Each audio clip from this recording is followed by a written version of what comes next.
Boa noite.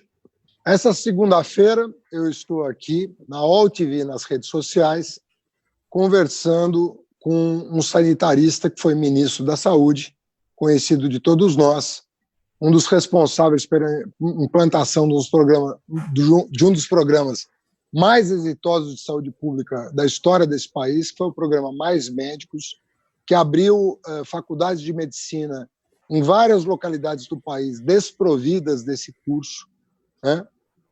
E levou médicos brasileiros e estrangeiros para os rincões mais distantes do país, o que veio a favorecer mais de 60 milhões de brasileiros que não tinham acesso a médico no nosso país. Eu estou conversando com o deputado federal, aqui por São Paulo, o ex-ministro Alexandre Padilha. Muito boa noite, Padilha. Boa noite, Fernando. Poxa, é uma alegria estar contigo aqui. Parabéns pelo programa. Estamos aqui para conversar num momento trágico do país, né, Fernando? A maior tragédia humana que o Brasil já viveu na sua história. Chegamos a mais de 100 mil óbitos confirmados, 3 milhões de casos. E o que é mais grave, né, Fernando, é saber que podia ser diferente. São vidas que foram perdidas e que essas mortes poderiam ter sido evitadas. Padilha, eu resolvi... Bom, eu estou para te convidar faz um tempo já e encaixamos a agenda agora, mas é óbvio que o convite também tem a ver com esse trágico número aqui, que nós atingimos no final de semana, que é o segundo maior do mundo, se eu não estou enganado, né? E óbvio que tem aí a Índia, que tem mais de 1 bilhão de habitantes, que provavelmente pode passar o Brasil em número de óbitos, porque tem 7 vezes, 8 vezes a população brasileira. Então, não é uma situação... Agora, a China, que tem a mesma ordem de grandeza, conseguiu controlar a situação de uma maneira muito mais eficaz do que o Brasil, com muito menos tempo do que nós, porque nós tivemos meses até o vírus chegar aqui, né?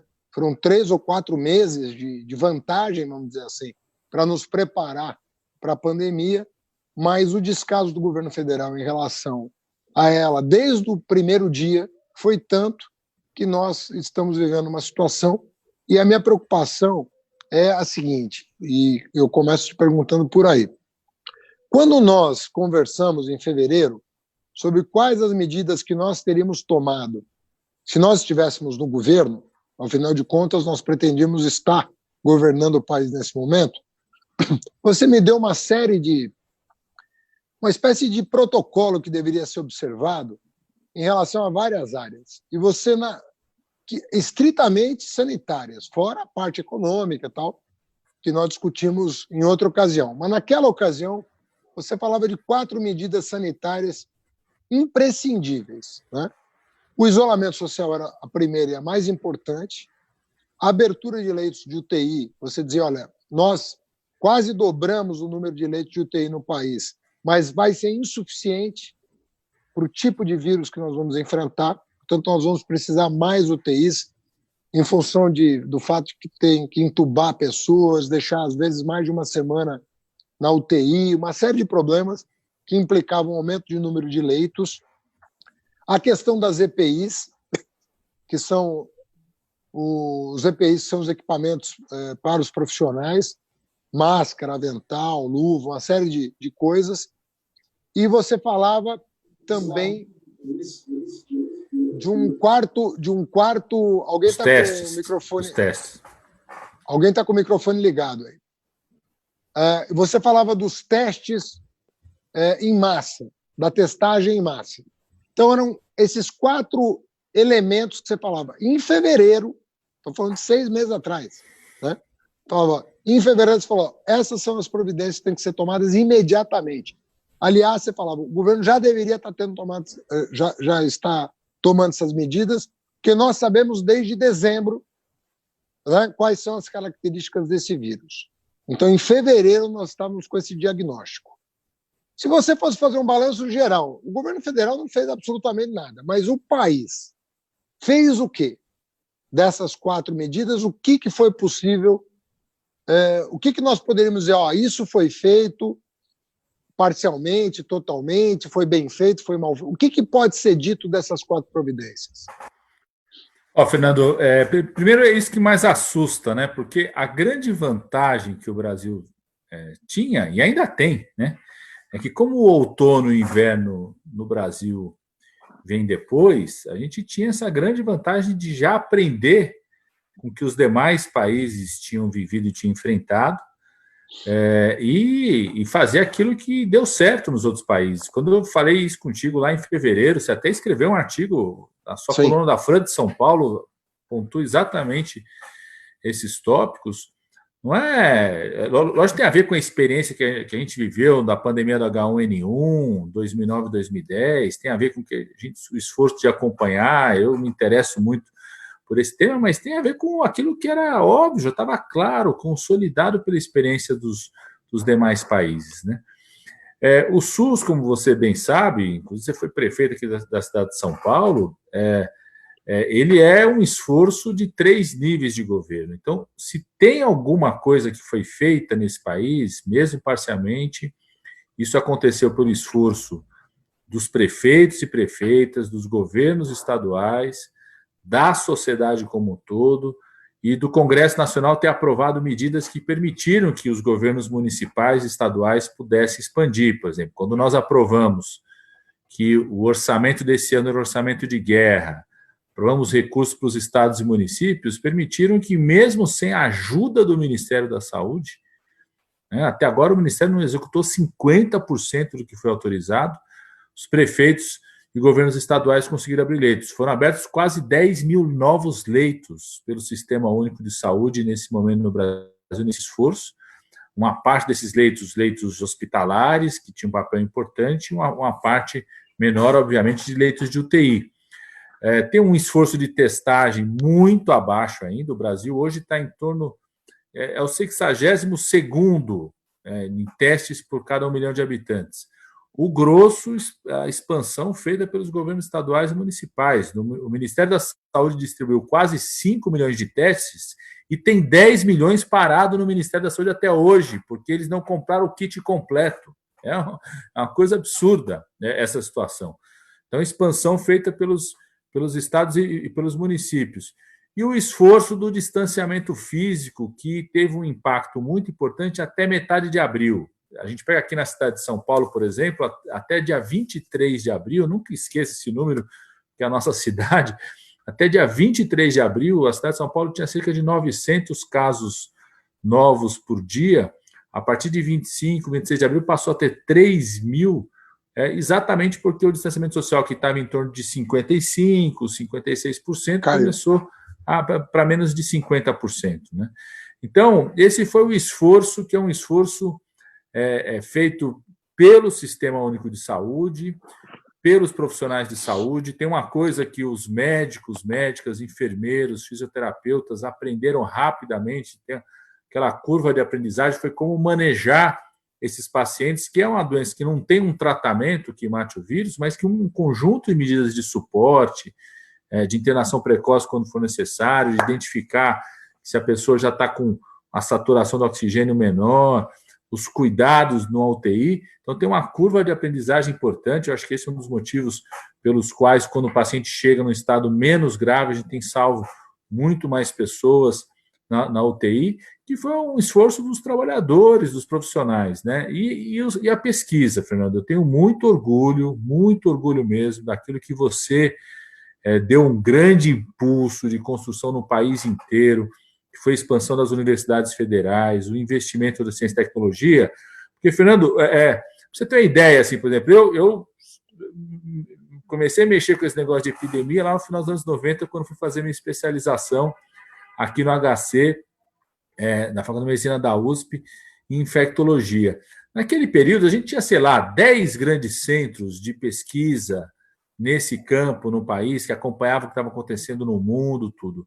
O esforço que você fez da expansão das universidades federais, de constituir um grande investimento na pós-graduação do país, depois o Ciência Sem Fronteira, hoje você tem uma rede enorme no país, em cada canto, cada estado tem um grupinho ali conectado com o que está acontecendo de melhor no mundo, conectado com os melhores centros do nosso país, ou seja, especialistas que contribuíram muito, muito para os governos que quiseram tomar as melhores atitudes pudessem tomar. Então, eu acho que isso funcionou também muito bem, assim, uma presença muito forte de especialistas da academia, da universidade, sociedades brasileiras de especialidades, que se posicionaram e trouxeram aí temas da ciência, temas bastante áridos, para um linguajar quase popular, né? Virou discussão de todo mundo, conversa não de bar, porque não está tomando no bar, mas conversa de live, de videoconferência, conceitos da epidemiologia, da infectologia, tem tudo a ver com os nossos pesquisadores, com as nossas redes que foram constituídas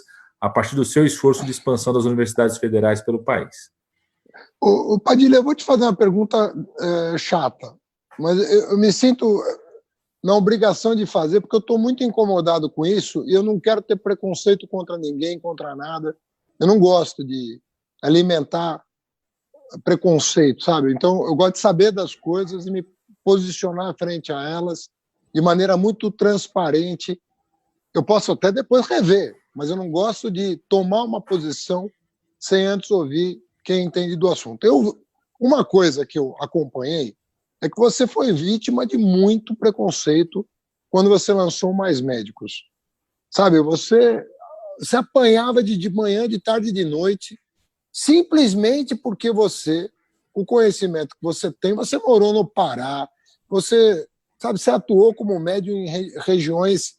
Quer dizer, eu estou falando com uma pessoa que não aprendeu de orelhada nada, foi em loco, fez universidade, fez residência e depois foi em loco, saber como é que o povo vivia, o que o povo precisava.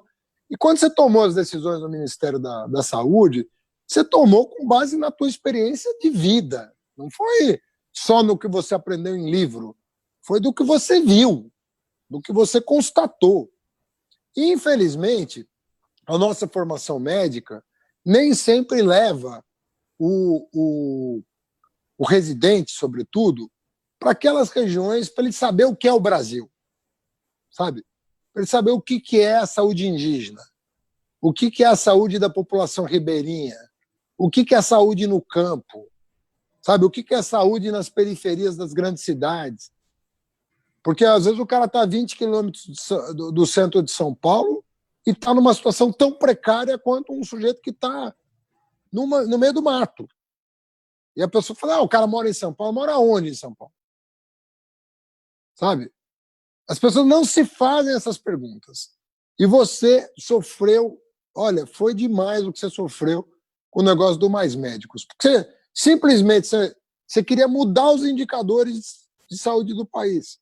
Acesso a médico, acesso a curso de medicina, quantos profissionais nós formaríamos ao ano, compatíveis com o tamanho da nossa população, com uma distribuição mais justa desses profissionais pelo território.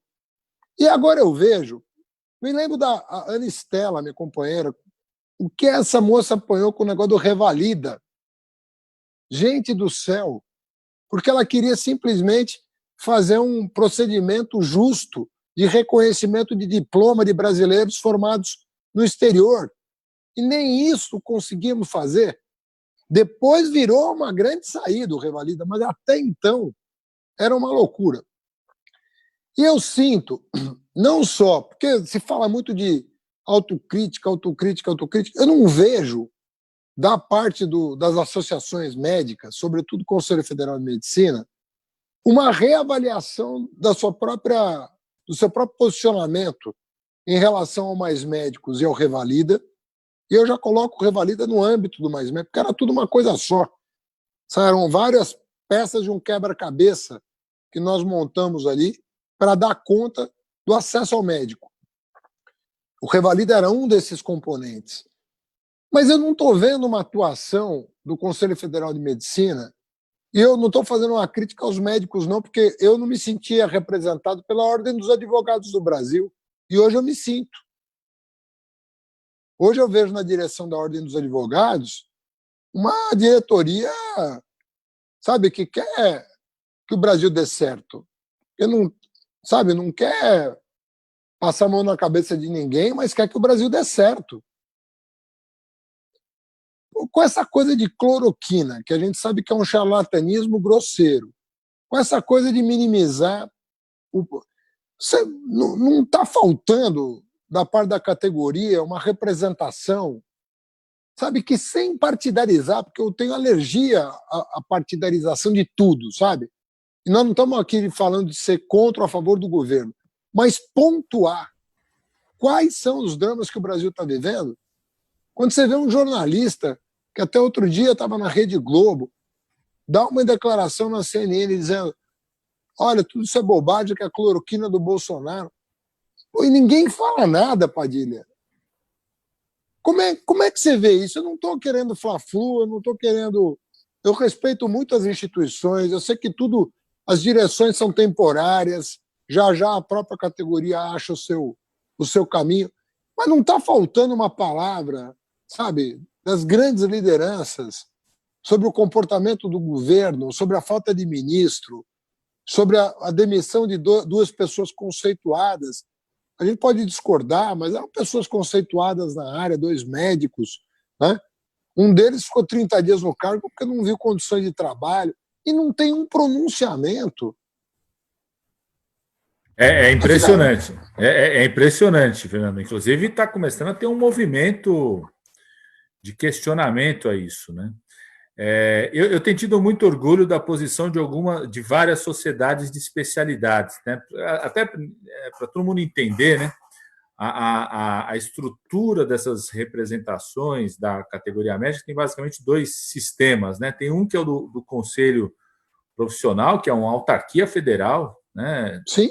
É uma delegação do Estado brasileiro de responsabilidade de regulação da atividade médica. Então, o Conselho Federal de Medicina e os conselhos regionais, bastante quietos nesse momento. Eu também concordo plenamente contigo. Assim, obrigaram tanto pelo ato médico, uma guerra o ato médico, e aí, de repente o presidente receita verbifo.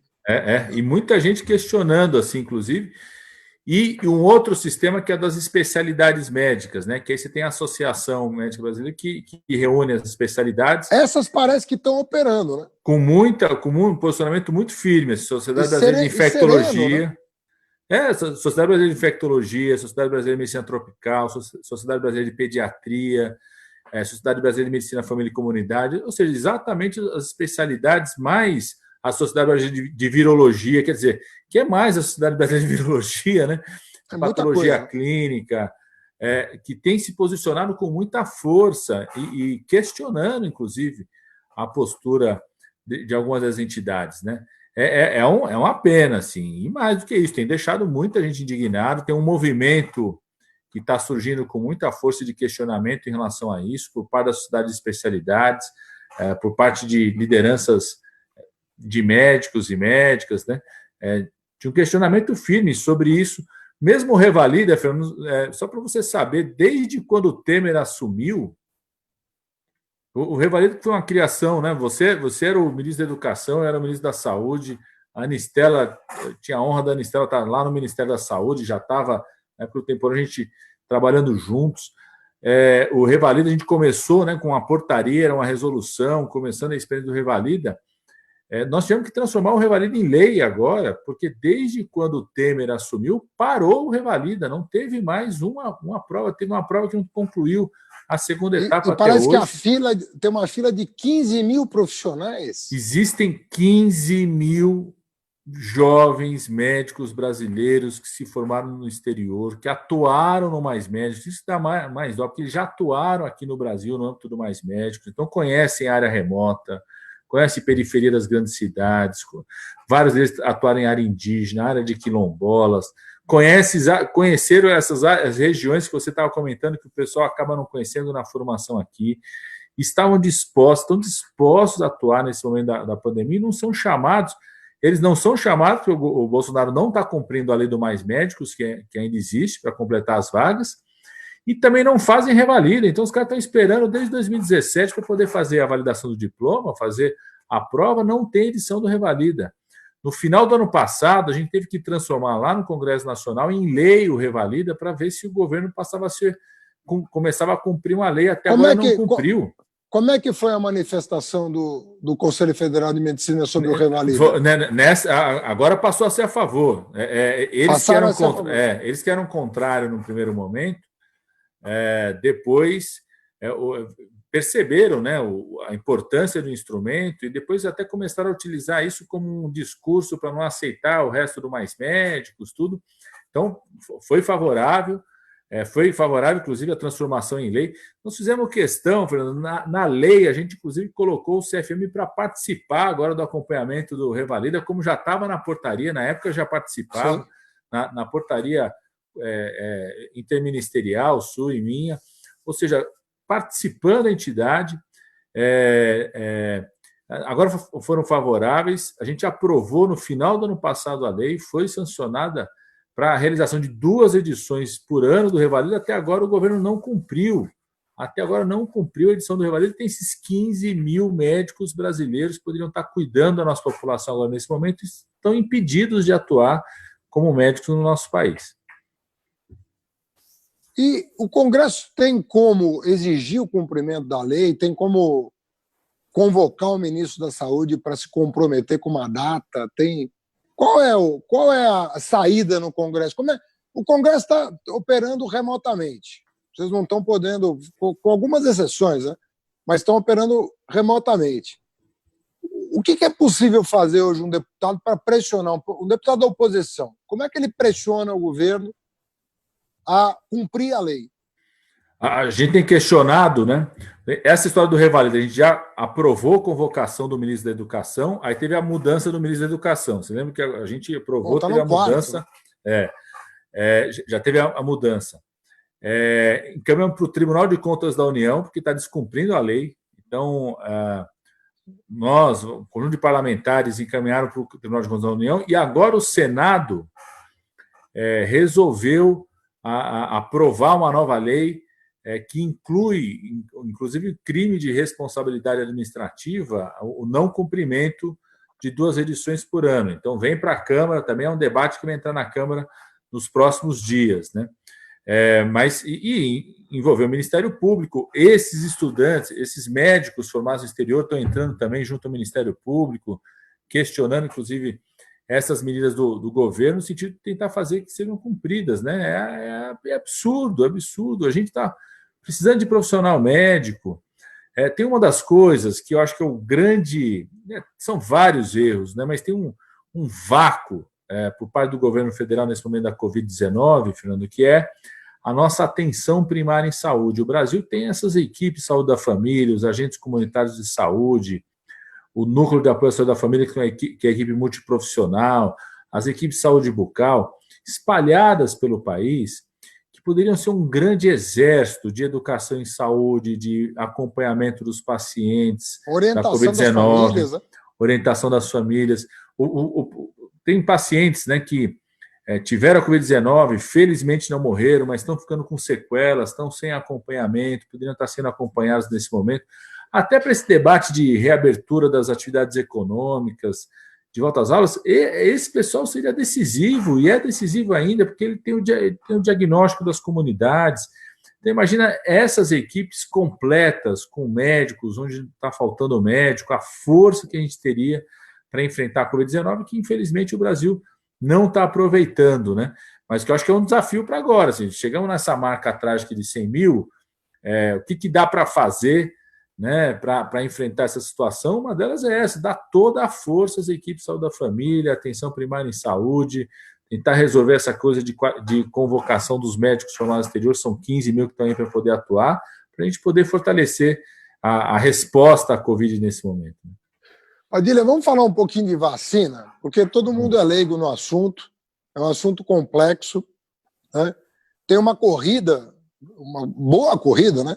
Chineses, russos, ingleses, não sei se americanos também, certamente, né?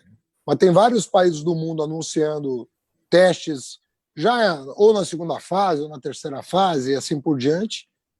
E isso gera muita esperança, né? Evidentemente que as pessoas querem resolver o problema, mas eu lembro que tem inúmeros vírus que não têm vacina até hoje e que convivem conosco, alguns há 30 anos. O vírus da AIDS, por exemplo, não tem vacina. Tem um coquetel, né, bastante eficiente para inibir, né, os sintomas e os efeitos do vírus no organismo, mas não significa propriamente uma cura, né? Tem um ou outro caso, né, de pessoas que, por alguma razão até desconhecida da ciência, não tem mais o vírus no organismo, está, né, se procurando compreender isso, mas mesmo os vários coronavírus, né, muitos convivem conosco sem uma vacina, e às vezes tem uma discussão sobre a própria imunidade de quem já teve o coronavírus, o Covid-19, que é um coronavírus específico. O Brasil, em que nós estamos tentando desenvolver a nossa vacina, nós estamos fazendo isso e apoiando outras iniciativas. Aparentemente, o governo também está torcendo contra alguns países descobrirem a vacina. Fico curioso como é que alguém pode torcer contra, né? Porque o bom é se tivesse 3 vacinas, pô, uma melhor que a outra, né? Então tem que torcer só a favor, né? Mas parece que o governo tem suas predileções ideológicas também sobre isso, né? O que é paradoxal, né? Para quem está com problema do tamanho do Brasil.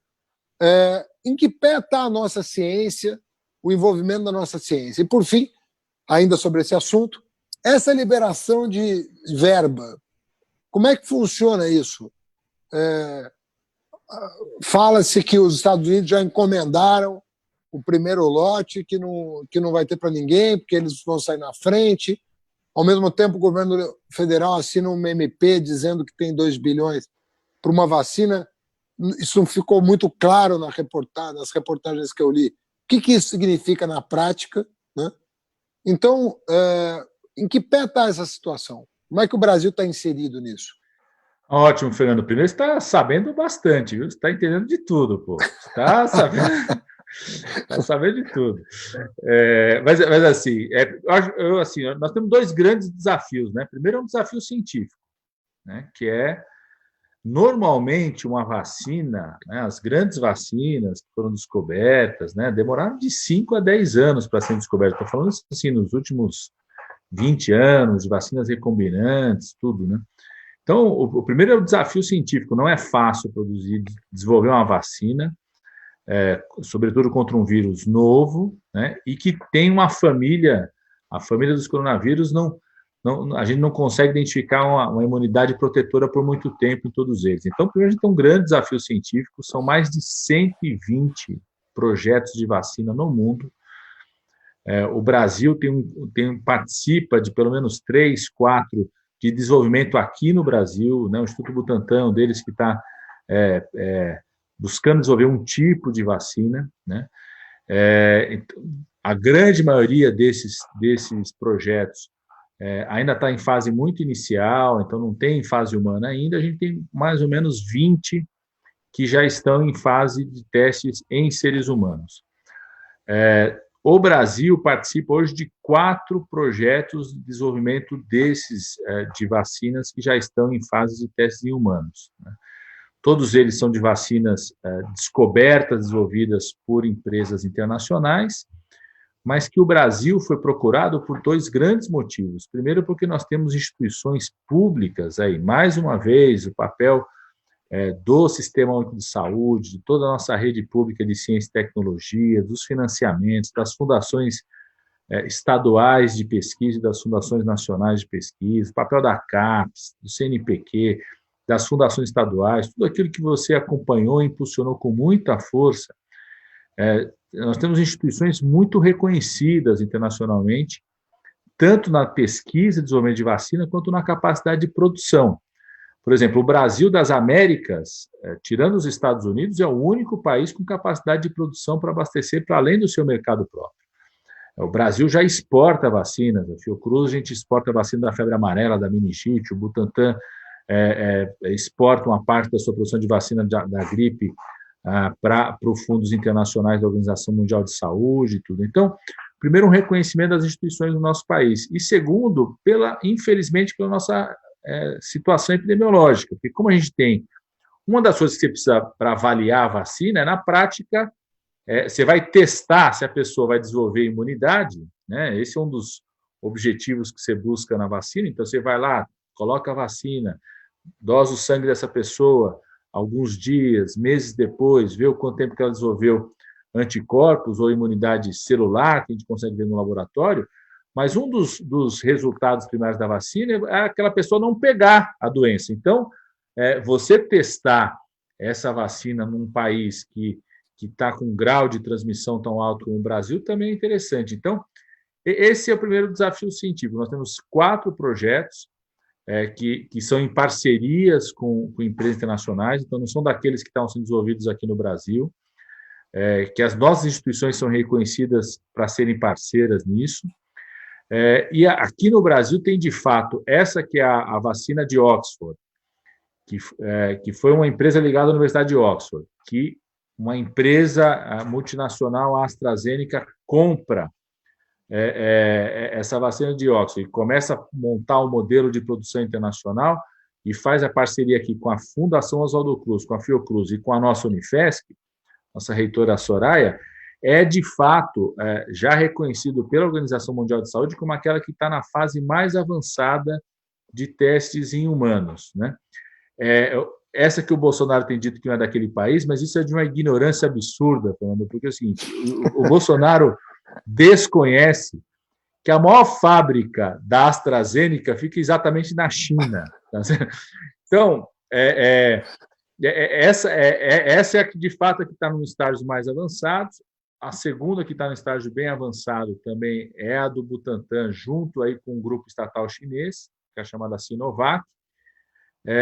Mas, tanto as duas, a previsão mais realista é da possibilidade de algum tipo de vacina com algum grau de eficácia, que a gente não sabe ainda, no primeiro semestre de 2021.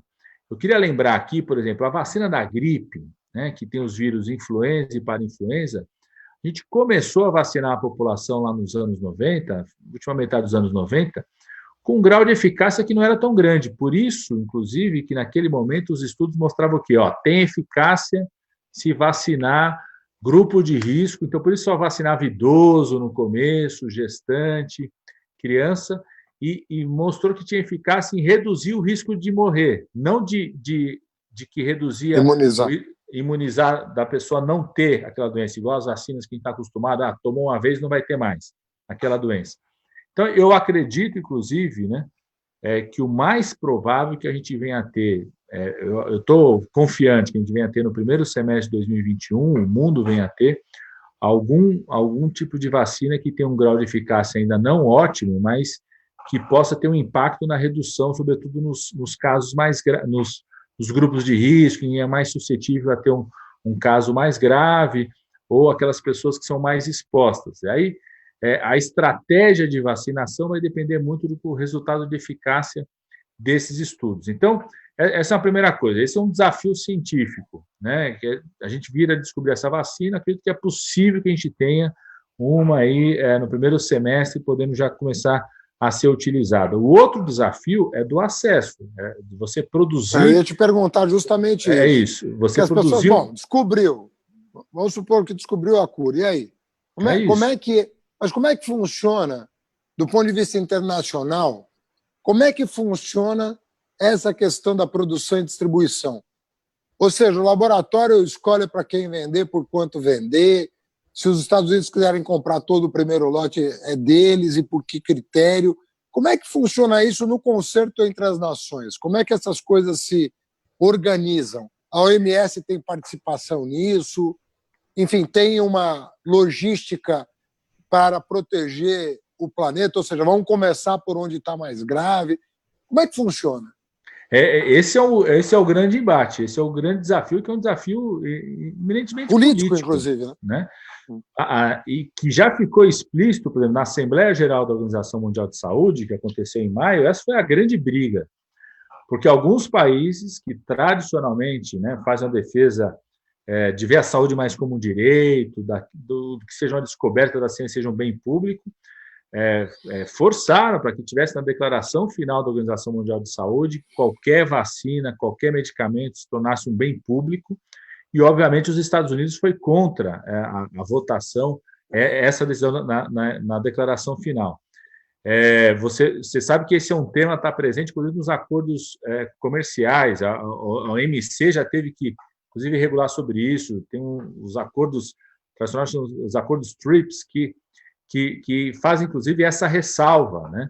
É reconhecido internacionalmente nas regras do comércio exterior que um país exigir que um produto, um bem da saúde que sirva para salvar a vida, seja um bem público e que possa, inclusive, fazer aquilo que a gente chama da licença compulsória, ou seja, para a empresa, se ela quiser comercializar naquele país, ela tem que autorizar que qualquer outro laboratório privado, qualquer outro laboratório público possa produzir. Então, esse é um jogo de negociação que eu diria que é o segundo grande desafio que nós temos. Todo mundo se assustou muito quando, há 3 semanas atrás, como estava lembrando aqui, o Trump anunciou que os Estados Unidos haviam comprado todo o estoque inicial de 2 empresas dos Estados Unidos que estão desenvolvendo vacinas, que são vacinas também ainda que estão sendo testadas ainda, o grau de eficácia não se sabe qual, mas os Estados Unidos já teriam comprado antecipadamente todo o estoque, do possível estoque para 2020 e uma parte para 2021. E esse é um problema real, por isso que um bem como esse não pode ser monopólio de uma empresa. Eu sou favorável que a empresa que desenvolveu, ela recupere o seu investimento, você pague por isso, está correto. O problema é que, às vezes, eles querem praticar um tamanho de lucro que é absurdo, Fernando. Vou te dar um exemplo. A Gilead, que é uma empresa dos Estados Unidos, ela registrou um primeiro antiviral que pode ter algum grau de eficácia para a Covid-19, reduziu o período de internação em UTI, que é o Remdesivir. Ela registrou esse medicamento a $4.000 o tratamento nos Estados Unidos. Agora, o que é impressionante? O custo para produzir esse medicamento é menos do que $30, ou seja, é um lucro de mais de 100 vezes por tratamento. E essa empresa recebeu $72 milhões do governo americano para desenvolver esse medicamento, porque era um medicamento que inicialmente se imaginou para utilizar para o ebola. Então, toda a estrutura militar dos Estados Unidos tinha muito interesse no desenvolvimento, tem um investimento pesado do Estado americano no desenvolvimento, como a grande maioria das empresas, elas se utilizam de subsídios do Estado, a maior parte das vezes uma parceria, né? Ou se utilizam de institutos de pesquisa que são públicos. No caso aqui, no Brasil, para testar, avaliar, se utiliza do Sistema Único de Saúde para recrutar os pacientes. Então, esse é o tamanho do lucro que algumas empresas pretendem ter. Então, se você mantém um monopólio para uma empresa, você tem o risco ou do Trump chega lá e compra tudo, então meia dúzia de países compra todo o estoque de vacina de meia dúzia de empresas, porque esse é o número de empresas que podem desenvolver uma vacina como essa, ou elas quererem praticar um lucro absurdo. E o que assusta muito a situação do Brasil nesse momento? Primeiro, é o isolamento do Brasil nesse jogo internacional. Você tem verdadeiras coalizões que são montadas entre os países para discutir acesso à vacina, ao medicamento no enfrentamento de uma pandemia como essa. Então, o debate do acesso à vacina, você tem 2 grandes coalizões, uma liderada pelos países de renda elevada, onde o Brasil sempre fez parte, embora seja um país de renda média, porque tinha uma certa liderança na saúde global. Então, o Brasil, o próprio México, a Índia, sempre por ser um grande produtor de medicamentos, a indústria farmacêutica muito forte, a própria China, sempre participaram dessa coalizão. O Brasil está totalmente isolado nesse jogo, nesse momento. E você tem um outro que é um fundo para os países de renda baixa, que, em geral, é organizado por uma parte da indústria farmacêutica, alguns países das sedes das indústrias farmacêuticas, que buscam garantir o acesso à vacina, ao medicamento, para os países de renda baixa. Mas, em geral, por exemplo, o que aconteceu no H1N1? H1N1, as primeiras vacinas que surgiram abasteceram o hemisfério norte, né?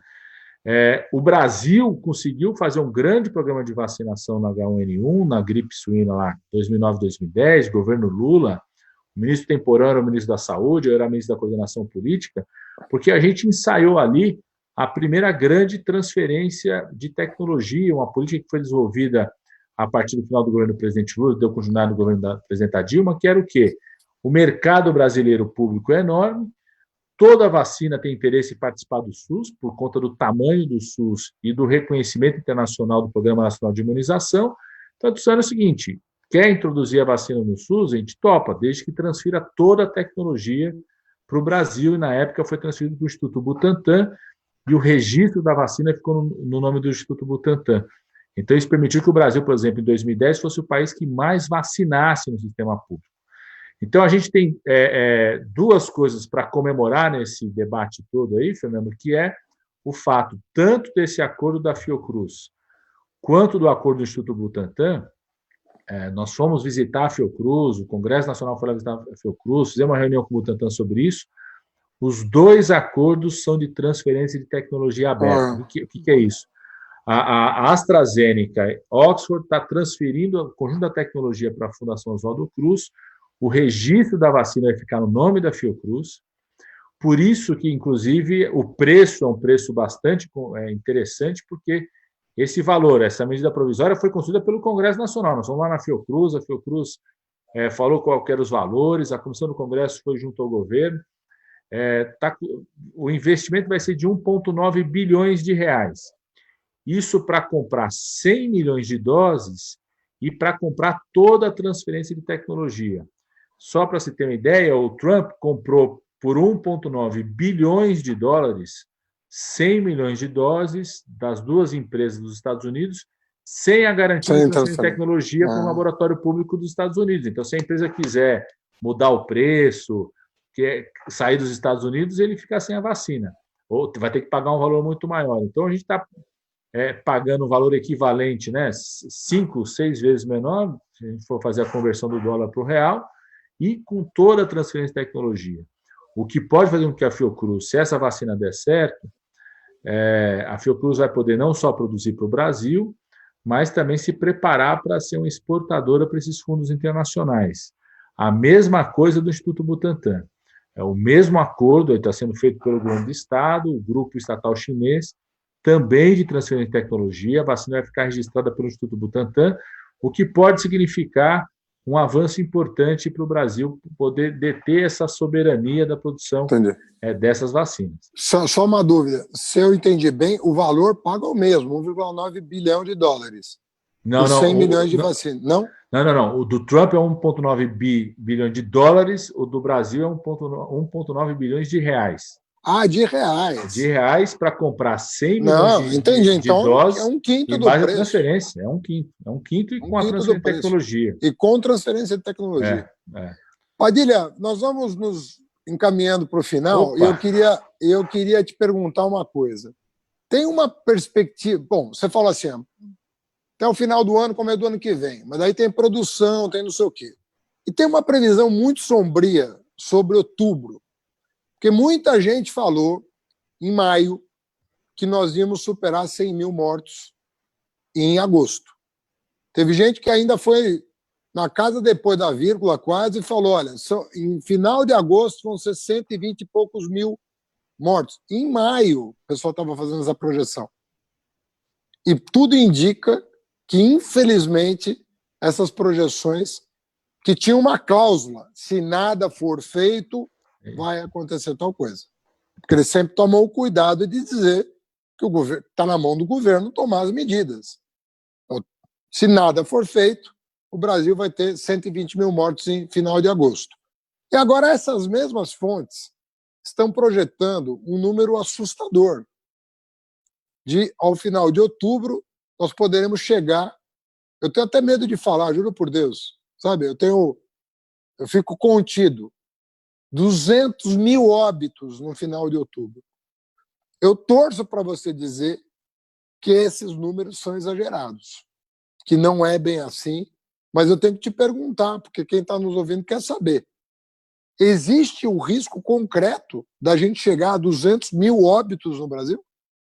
Existe, Fernando. Existe porque Primeiro, o Brasil é o único país do mundo que está há 7 semanas seguidas com mais de 1.000 óbitos por dia. Nenhum país, você lembrou bem no começo, aí, a China controlou rapidamente.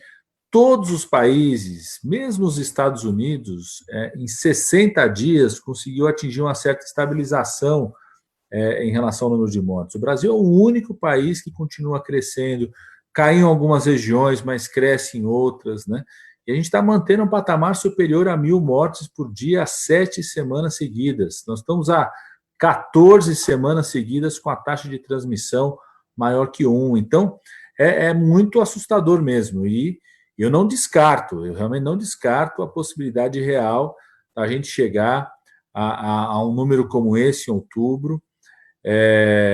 Sobretudo quando a gente pega também o que tem de subnotificação, porque a gente tem 100 mil óbitos confirmados e temos quase 20 mil aguardando o resultado final do exame, né? Então, já temos isso. Então, sobretudo quando você considera esse número, não descarto que a gente possa chegar, sobretudo se essas medidas de reabertura continuarem com a velocidade absolutamente irresponsável em alguns casos. Esse debate da reabertura, né, das aulas presenciais, o que mobiliza, né, o número de trabalhadores da educação, não só as crianças, mas trabalhadores que têm hipertensão, têm diabetes, pessoas que trabalham às vezes na cozinha da escola, na parte administrativa, os professores e professoras, né?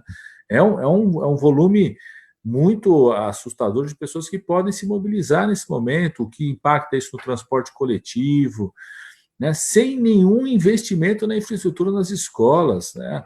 Você pega a rede pública no estado de São Paulo, que está fechada, as portas estão fechadas aí desde de março, não tem um investimento sequer. Tem escola, a gente sabe que tem escola que não tem lugar para lavar a mão, né? O Tribunal de Contas do município fez uma avaliação aí no final do ano da rede pública municipal na cidade de São Paulo, estava havendo falta até viu uma estrutura melhor, você sabe bem disso, que a estrutura da rede, inclusive da rede própria do município, tem estrutura melhor. Agora, a parte de manutenção estava absolutamente esvaziada, então não tinha papel higiênico. Imagina, vai ter álcool gel, né? Vai ter produtos de desinfecção que são necessários nesse momento. A média de alunos na rede pública estadual é de 40 a 50 no ensino médio por sala de aula. Então, se a gente for partir para a retomada de um conjunto de atividades como estão sendo planejadas, a gente corre um risco real de chegar a esse número assustador de 200 mil óbitos em outubro, ou que seja no final do ano, né? Mas esse crescimento permanente, não só a manutenção da taxa de transmissão maior que 1, ou seja, o que fala ainda que a não curva está endêmico, crescendo, né? que está crescendo com muita força, e o número de óbitos maior que 1.000 por dia, o que é, de fato, assim, é o único país que mantém essa taxa tão elevada, né? A gente está vendo vários países crescerem, né? A Índia também tem um líder de ultradireita, lá o Modi, né? Mas mesmo lá, assim, a gente tem 2 milhões e 300 mil casos na Índia, mas tem 45 mil mortes, né? E acho que a Índia tem um risco crescente ainda, né? Se tem uma falta de estrutura assustadora do serviço de saúde, muito pior do que a nossa situação, né? Mas o Brasil continua com patamares muito elevados e, de fato, preocupantes. E eu acho, sinceramente, o pessoal tem que trabalhar num conceito que eu acho que é o conceito real, que a gente tem que desenvolver uma espécie de uma autoridade sanitária, não é paralela, não é um shadow cabinet da autoridade sanitária, não é isso? Mas quase isso, né? Mas é uma autoridade sanitária que seja o somatório de esforços dos governos estaduais, dos governos municipais, do Congresso, do Judiciário, da grande imprensa, da academia, disputando com as atitudes irresponsáveis do atual governo, né? Por exemplo, isso que fez o STF semana passada, porque o Bolsonaro vetou o projeto de lei de proteção na área indígena, que eu sou coautor, inclusive. O STF foi na semana passada, tomou uma decisão exigindo do governo um plano.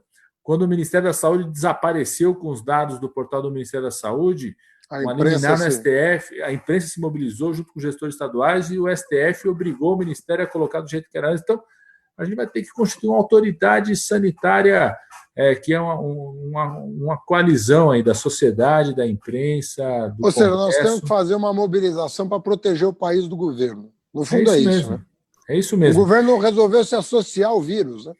É isso. Ele lidera a expansão do vírus. Porque o Bolsonaro botou uma coisa na cabeça, o que eu estou convencido que é um grande erro, além de uma irresponsabilidade, que só vai estabilizar a pandemia quando todo mundo se infectar. A questão é que isso significa muitas mortes. Sabe qual que é o problema, Padilha? Para ele, 0, vamos supor que morram 200 mil pessoas. Dá 1 por 1000. Para ele, a cabeça dele que é uma pessoa que enaltece torturador, que enaltece... Ele vê a vida como uma guerra. Ele não vê a vida como uma sociedade que tem que se proteger, que todo mundo é importante, que todo mundo tem seus direitos na Constituição. Ele não vê assim. Ele vê o seguinte, olha, vai morrer 1 por 1000. Tipo, e daí? 1 por 1000 não vai acabar com o Brasil, então é melhor que morra logo. Sabe? Se faltar UTI, respirador, dá alguma coisa para o cara, quem sabe o cara se cura, entendeu? Diz que a gente está tratando. A maneira como ele lida é de um descaso com as pessoas. Pô, esses dias, ontem foi Dia dos Pais, rapaz, eu vi um médico de 30 e poucos anos, morreu, pai de gêmeos. Você viu isso? Acho que é Lucas o nome dele. Viu? O negócio, pô, como é que alguém não se sensibiliza com uma coisa dessa?